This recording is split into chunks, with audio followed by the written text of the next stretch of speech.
This is a great group of rocks. I don't often show them. These are my thumb scrapers. These are scrapers used for treating many different animals. I mean, you name it. Otters, possums, beavers, fox, rabbit.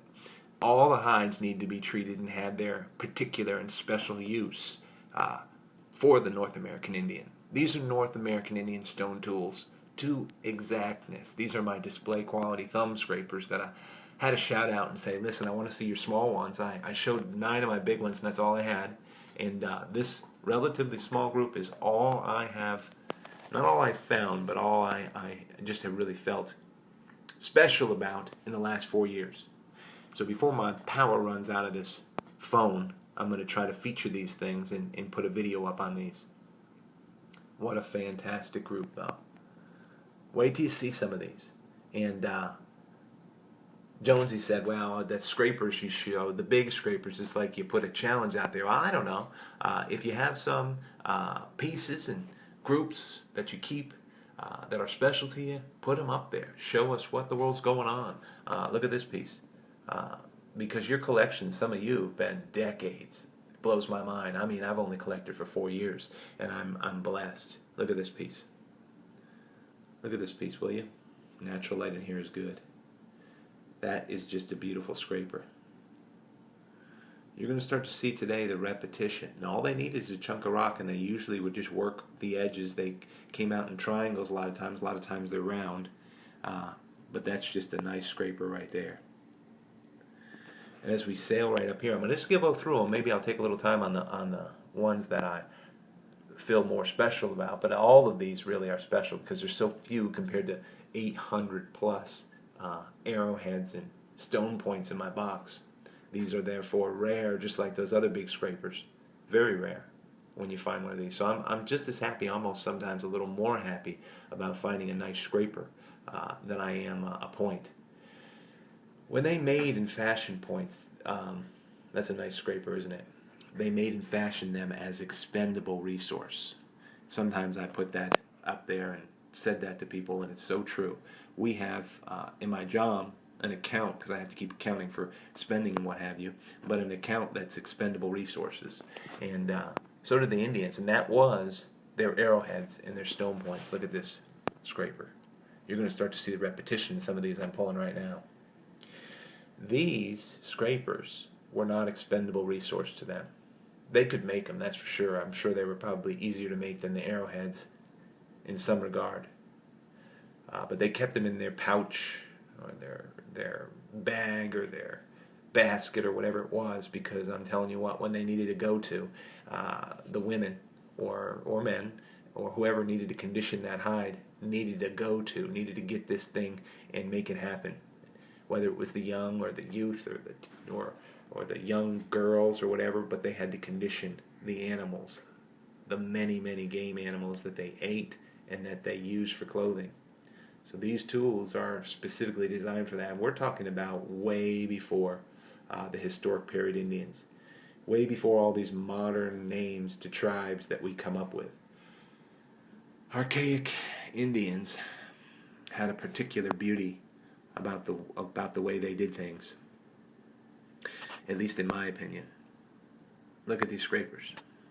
Just great stuff going up and down here. Go to another triangle here, hidden under here. Look at this piece. It's a scraper. It's not small either when you look at it. It's about 1 inch on a side, but I mean to tell you, pretty cool, huh? But I am sure these were kept and used in repeated fashion. And when it came to an arrowhead or a stone point, it didn't even matter. When I think about them on a hunt or an ambush, I think that they were so absorbed, so focused on getting that game animal that it didn't even matter. If they lost a point, they're not going scratching in the bush looking for them. I mean, they understand these things. They make, excuse me, I don't even know how to get these all on there. They knew how to make them. They had the resources to make these points. Not these points, but to make stone points. That's a great scraper, isn't it? And so without getting my brain scattered, they had the resources to make these too. But the stone points, they could use them and move forward, track in that game if they injured it or if it was bleeding. They didn't even care if they were dropping points or if they lost an arrow or a shaft. It didn't matter. They were after that game. The game was vital to their mates, to their children, to their clan. They needed that game. Once they acquired that game back at the camp or whatever, well, these scrapers came out and went to use. That's a nice piece of rhyolite for a scraper, isn't it? So I wanted to give you a look at these. I get tied up in the history of it and absorbed in the history of it, so excuse me. If you want to go ahead, like Jonesy said, and you want to challenge yourself to go ahead and check out your tools or maybe get things more organized. Now look at this piece. This is an incredible scraper. I'm telling you what, the problem is I'm not getting a good focus. Probably because I'm moving too fast. Then challenge yourself. Pull some of your collection out that are just specifically your tools. Look at that.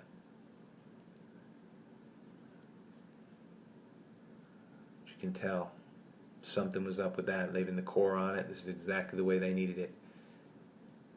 Challenge yourself. Go ahead and get the stuff out and make a go of it.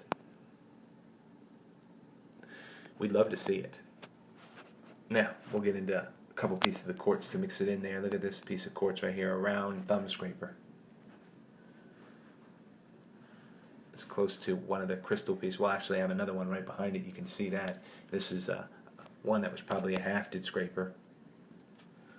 Pretty cool, huh?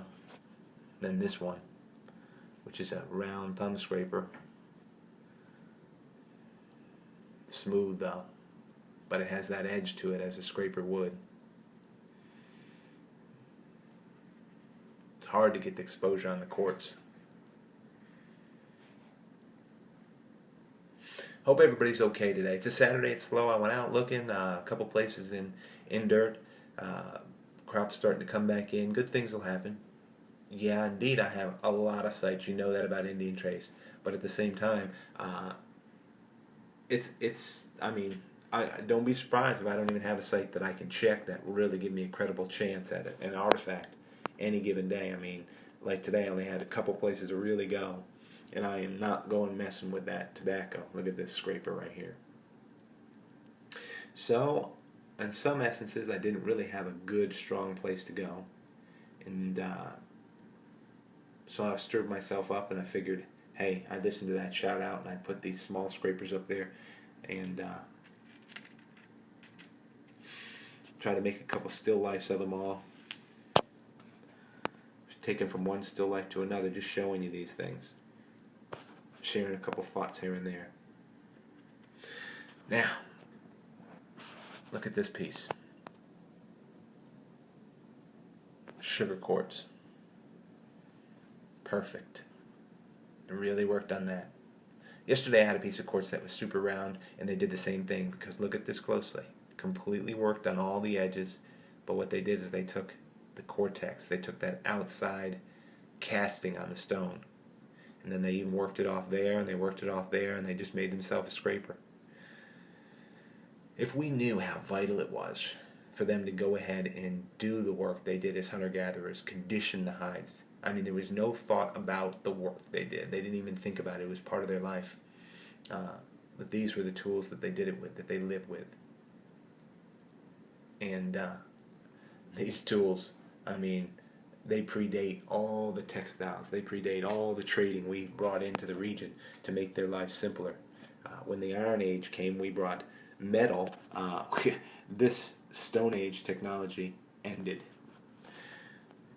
Finished, stopped, and that was probably around 1400, maybe 1350. The very first frontier explorers and settlers started to come in and trickle in and trade with them, whether they were French or many different approaches to the nation people made, and they started to trade everything from metal to weapons in 1500s, and this Stone Age technology stopped. So as it is, this is a nice little scraper, isn't it?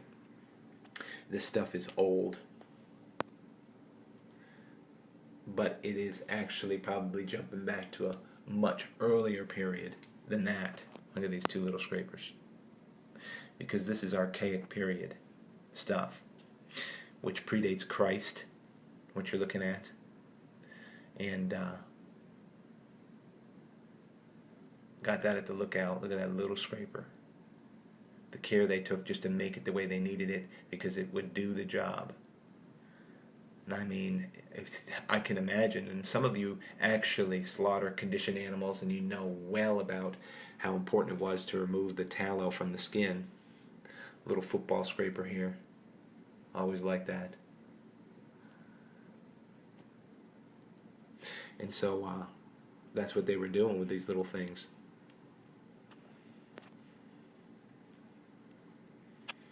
I don't even know what the best place to put that thing. Now the last one, as you caught a glimpse of, this smoking rose quartz scraper. Oh my goodness.